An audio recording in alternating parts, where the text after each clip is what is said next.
觉得异性恋男女之间有纯友谊吗？我觉得有。你是异性恋吗？我是啊，那有了，我们都是异性恋，我们很纯。对啊，这样讲超怪。很纯啊，很纯，好像吸了什么东西很纯。我不知道可是感觉好像很多人就是打死都认为异性之间没办法有纯友谊。那就是他们双方有一个人的思想不纯。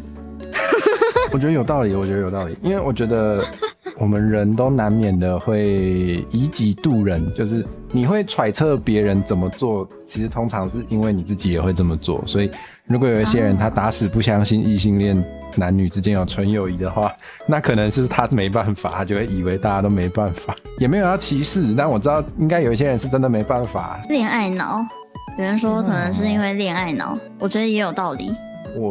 我不知道我觉得我在单身的时候也蛮恋爱脑的，可是我不会，我可以同时晕一个人，然后有其他女生朋友啊。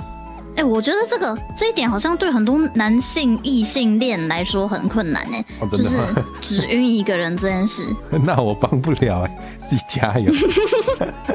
我至今还是没有很理解那个状态到底是怎样，他们比较听起来像你深受其害。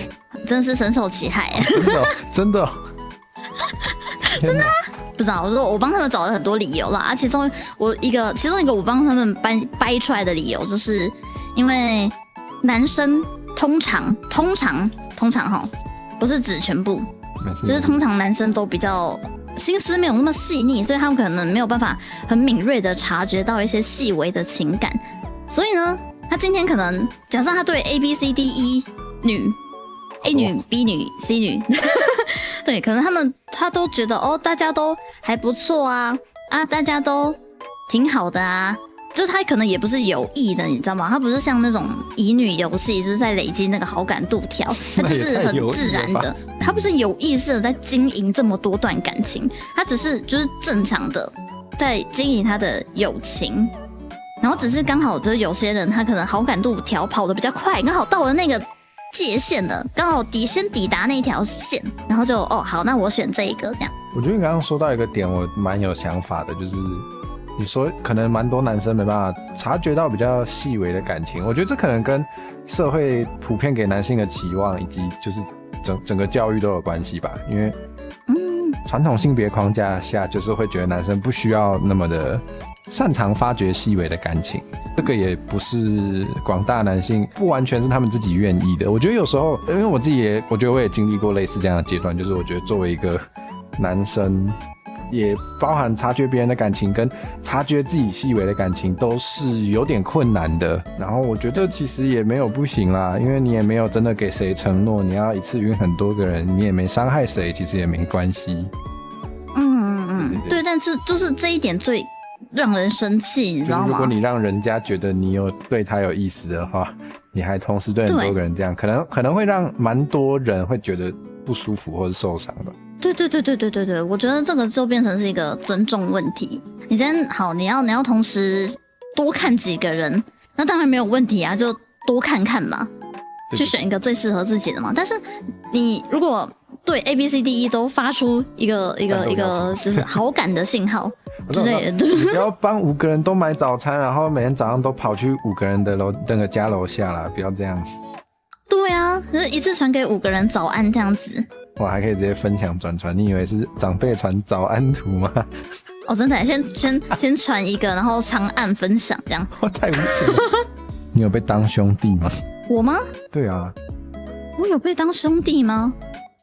可能有我们不是就是很多年的朋友了，就几乎快要一起长大的那种。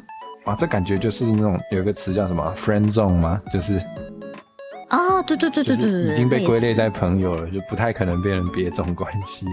就是我觉得对方是一个很好的人，因为我那个朋友他就是长得又高又帅，然后又去国外留学，然后现在也还在国外这样子，然后又会讲了很多国的语言这样子，他就是一个妥妥的人生胜利组了。我觉得他是一个很棒的人。但就算如此，如果你叫我想象一下跟他在一起的画面，我真的是觉得不要真的没办法，真的没办法，真的不要。那我们应该蛮有共识的吧？我们就觉得会有。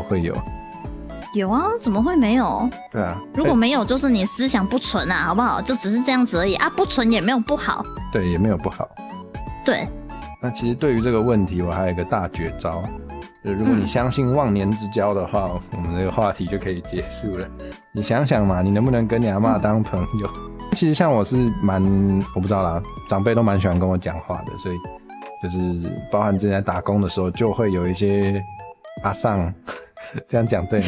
想要跟我聊天，然后也确实有交到一些阿桑要叫姐姐啊，姐，他交到一些忘年之交啊，也没有说不能不纯啦，但是至少对我来说，我就是很明显那是纯友谊，真的是大绝招哎！那可能对多数人有效。下次有人问我这个问题，我就那样反问他，你就跟他说那个早餐店阿姨啊，要不要跟他当朋友？对啊，你会跟早餐店阿姨对他产生一些特殊的情愫吗？